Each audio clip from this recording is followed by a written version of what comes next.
Donc, au niveau du contexte politique, il y a différents éléments qui influencent et qu'on doit tenir compte lorsqu'on veut faire du développement plein air.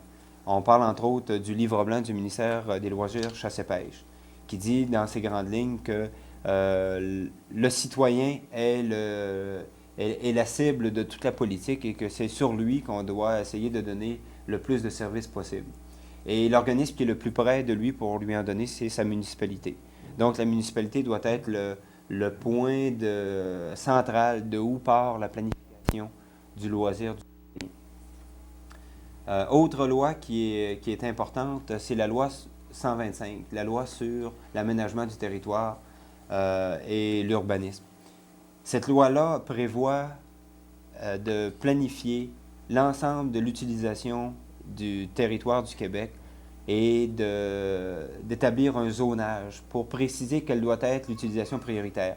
Tantôt, lorsque je parlais que dans une situation de conflit entre des besoins économiques et des besoins sociaux, présentement, il n'y a aucun argument ou très peu d'arguments qui font pencher la balance du côté des besoins sociaux et des besoins de récréation. Mais avec la loi 125, il devrait y avoir une argumentation qui planifie l'ensemble des besoins en rapport avec le potentiel et que tout ça soit décidé collectivement pour qu'il n'y ait plus de changement dans l'orientation et dans l'exploitation du sol. Que les besoins sociaux soient aussi bien préservés que les besoins économiques du milieu. Et il y a bien entendu la politique locale, dans le sens que si on dit que la municipalité est le maître d'œuvre en loisir, dépendamment de la volonté politique, dépendamment de comment vont les finances de la municipalité, on sent un développement important ou pas important dans une municipalité en matière de loisirs. Il y a des municipalités où dépenser 200-300 $ pour le loisir, c'est abominable. Puis, par contre, d'autres sont plus ouvertes et font en sorte que leurs citoyens soient bien dans leur milieu et soient intéressés à demeurer dans leur municipalité. Et par rapport à ça, dans des moyennes, on peut voir qu'en milieu rural, les moyennes de budget dépensés en loisirs se situent entre 6 et 8 %. Certains vont jusqu'à 10 là, mais normalement, c'est entre 6 et 8 % du budget global de la municipalité qui va à des fins de loisirs. Bon, on parle entre autres aussi un dernier contexte, là, c'est le contexte économique de la région. Souvent, par besoin d'attirer une clientèle extérieure dans la région, par besoin de faire rouler économiquement la municipalité, on va tronquer des objectifs de récréation, par exemple de donner des services de récréation pour une population. On va dire, pour que ça passe mieux politiquement ce dossier-là, on va dire que c'est un dossier touristique. Puis on va mettre en place tout un appareillage touristique, alors que les besoins réels, ce sont des besoins récréatifs, qui bien souvent, dans l'offre de services, est très différent qu'une offre touristique. Et on le retrouve aussi avec la Chouac-Mouchouane. On dit qu'on a des besoins économiques et que nos besoins sociaux doivent attendre pour donner place à nos besoins économiques. Et c'est pour ça qu'on doit dire oui à la Chouac-Mouchouane. C'est également le contexte économique qui fait faire cette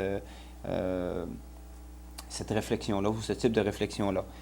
Autre part, le niveau de consommation, comme je vais parler par rapport à la structure de salaire, influence, de même que le niveau des dépenses publiques. Présentement, on est dans une récession, une période de récession des budgets publics, tant gouvernemental, provincial et fédéral que des gouvernements locaux, que ce soit les commissions scolaires ou les municipalités. On est dans une période de récession.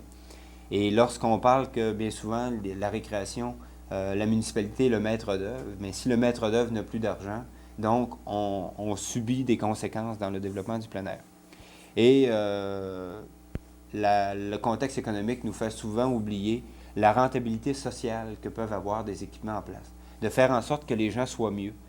Que les gens, par exemple, retournent dans leur vie familiale plus reposés parce qu'ils ont vécu des activités intéressantes en plein air.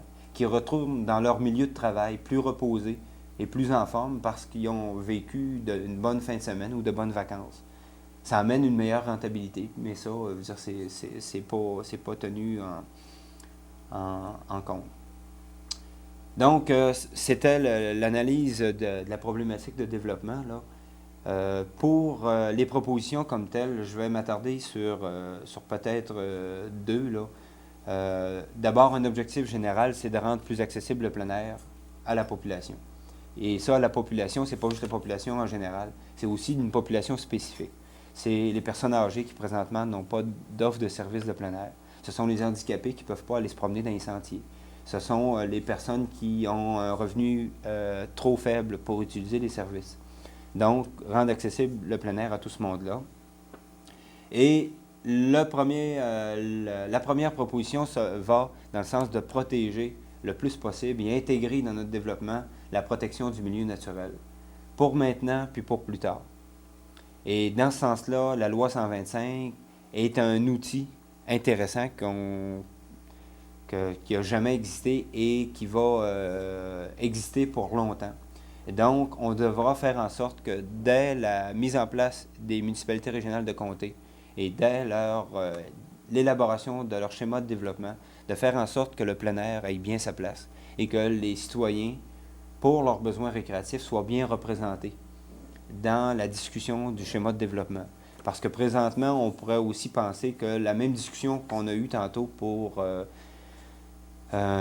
savoir si un boisé va être utilisé pour faire de la scierie ou bien pour un sentier de ski de fond, les mêmes discussions vont se faire à la table des élus pour discuter de l'exploitation prioritaire d'un territoire dans le processus de la loi 125.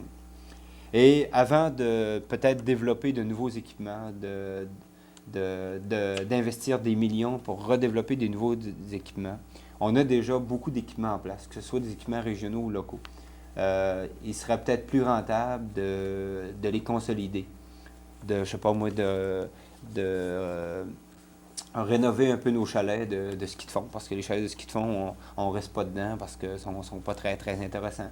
Peut-être que les amateurs de ski de fond resteraient plus longtemps s'il y avait un beau petit chalet qui serait intéressant. Différents éléments comme ça qu'on gagnerait à rendre plus intéressant pour la pratique du plein air.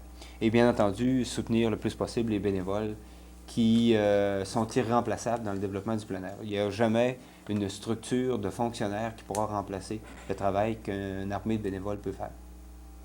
Donc, c'était les principales propositions. Là. Il y en a d'autres qu'on pourra discuter, là, dépendamment de vos besoins. Merci.